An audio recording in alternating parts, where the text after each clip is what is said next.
for holding on. We're going to continue with the 10 things you must not do when you're in Rwanda. And the first one is for all ye that come from countries that don't have dustbins or rubbish pits and you throw everything everywhere. And this is for you because number one, do not throw a banana peel off the window of your car or of your matatu or of the PSV vehicle or the motorbike or wherever you are. Do not throw things. If you feel like throwing things, go to the basketball pit and throw balls. People don't throw things in Rwanda. Rwanda is such a clean country. Once every month, the whole country stops on a Saturday morning. Nothing goes on. If you're driving, you're arrested. Everybody stops and then everybody goes out to clean the country. They call it Umuganda. Our first shocker is when we drove out of the house that we were living when we got into Kigali, and we found women in uniform. Women are cleaning, sweeping the roads, and a vehicle coming by, and they were cleaning the road as if you would clean your own house. That country is so clean. The slums are perfectly clean. I have walked through slums even as late as 8 p.m. at night. And apart from this feeling safe, they have sewer systems, they have water systems, they have electricity systems. You know, people don't just sell things, it's a designated market for selling. The country is super clean. Do not throw your stuff when you're in Rwanda. Number two, the infrastructure is amazing, the setup is amazing. And so the second point is do not bribe a traffic policeman. Now, do not bribe anyone. Don't bribe any government officer. Don't bribe anybody. Rwanda is a zero corrupt nation. And all of us come from a place where you have to bribe somebody to be able to get something else. Rwanda is not like that. If you want to gift somebody, probably gift them, but do not bribe a policeman or anybody to give you something. 3 or 4 times while living in Rwanda for the 8 years I've been there, I have been asked by a policeman to bribe them. Of course, I refuse because I've seen cases. It's not my culture as a Christian, but again, in Kenya, it's off the norm. But in Rwanda, you cannot. I've seen people get arrested. I have seen once a year police being paraded, all the policemen that have received bribes. And if you want to get in trouble, if you want to be in bus in a country that you're in, bribe policemen, bribe people that are in the government sector. Of course, there are some few bad eggs in the whole batch. You find government officers that are totally corrupt, and I'll talk about that in the investment, in the business investment clip. But do not, if you have to bribe somebody, come back and bribe in your home country. Do not do it in Rwanda.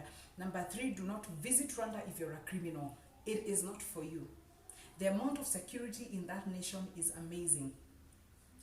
There are 2 shifts of armies every night. When my bro came to visit me, my small brother, he told me of these incidents where a guy, they're just fighting, and he removed his pocket knife to try and stab this other guy. And he doesn't even know how long, because he was waiting for a bus. Within a few seconds, there were like 50 army guys, and he was whisked away and put into prison. That is how security is there. For 20 years, there's been no bank robbery, not even one. The way you have G4S and all these other cases in Kenya and other countries, no, that is not in Rwanda. There is an order to the police to kill for robbery in Ireland. So criminals, Rwanda is not your destination. Number 4, do not say anything you shouldn't be saying. And to be able to give you an insight about this, I normally give an example, and this is from a political perspective. For all countries and people that love democracy and love freedom and want all that, Rwanda is not the country to go and take your politics to. These guys are okay the way they are, and I tell people this and they don't believe me. I normally argue. You see, like in my house, my husband is very strict. I was raised by a father who is very strict. My brothers are very strict. And they have their own orders, different orders, but they have orders and how houses run. So like in our house, for example, we have teenage daughters. They're okay with their 6 p.m. curfews. They're okay with their phones being monitored with what they're doing and what they're not doing. They're okay with just all the rules of what they should do and what they shouldn't do. They might feel upset sometimes, they might not be happy sometimes, but they're okay. They're okay with the order and discipline that we have put for them in the house. And especially my husband, who is a disciplinarian. Now, I imagine a cousin or a relative or a friend comes and visits us, and they come and tell my daughter, have you watched this porn site? And my daughter is like, what? My phone is monitored. I cannot even go there. And then you're like, how? That is so. You should have your freedom, and goes on blah blah blah blah.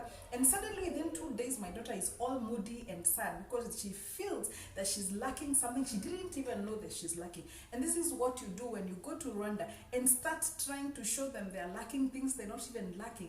The government has its order. The government has its rules, and the rules are working for their people. One disclaimer: Rwandans love their president.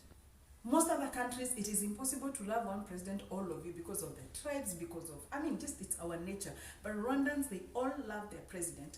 Whatever divide you think they might have, the Hutus, the Tutsis, whatever it is, they love their president. The last elections, I remember all our staff, all our colleagues, all our friends, every Rwandan, they went out to vote. And I remember asking one of our guys, the guys that used to run the manager of our supermarket, and asked him, who are you going to vote for? He looked at me like I was lost. Like, what sort of a question is that? And everybody just goes to vote for the president. They know there is no opposition, so they don't go to vote so that he's not defeated. They go to vote so that they can give allegiance to him and remind him that they love him. Rwandans love their president, so don't go messing up the country with your politics. The country is intertwined. The Rwanda Investigation Bureau is very tough on its activities, and everything is as it should be. Number 5, do not mistake Rwandans' meekness for weakness. One of the things that you find with Rwandans is that they are very meek, they're very kind, they're very gentle. And some of the narcissistic people that you find mostly from the West, and people who feel they're bosses, and because I've given you a job, they will go and shout and use factors, and but the country is, as a policy called the agachiro, it is value for yourself. And Rwandans have been taught that you're not going to mess them around. So if you're going to go messing them around, you will see the end of the blood. And do not say, I did not tell you this. Do not mistake their meekness for their weakness. On a lighter note, do not attend a wedding without eating. Don't go to a wedding when you're hungry. Rwandans love weddings. Like every single day, I know somebody is being contributed for a wedding, and everybody marries through a wedding. It's not like Kenya, they don't have come we stay. Everybody, poor, rich, they normally have a wedding and they get married. Actually, I think it's a policy, it's a political, and it's a governmental policy that you don't take somebody's daughter without marrying them legally and officially. But when you go there, make sure that you are fed. And that is on a light note, but it is true. Number 7, I have all these young men asking me, Carol, how can you get to Rwanda? We want to link up with Rwandan girls. They are beautiful, they are tall, they are submissive. They are not. They're submissive in the right way. But if you're going to take your narcissistic attitude there so that you can put somebody's daughter down, no. These girls, this is the only parliament in the world where every 3 people, 2 are women.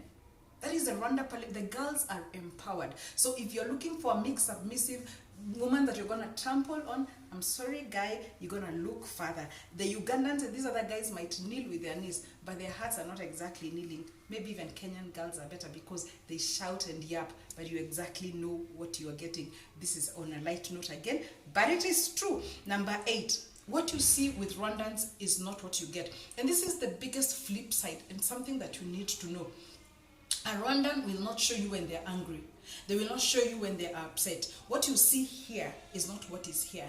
They will hide. They actually have a saying about it. They have a culture where you do not express your negativity. They do not express their negativity. And therefore, you can continue oppressing somebody. You can continue doing bad things to somebody, but they will never express until sometimes it is too late.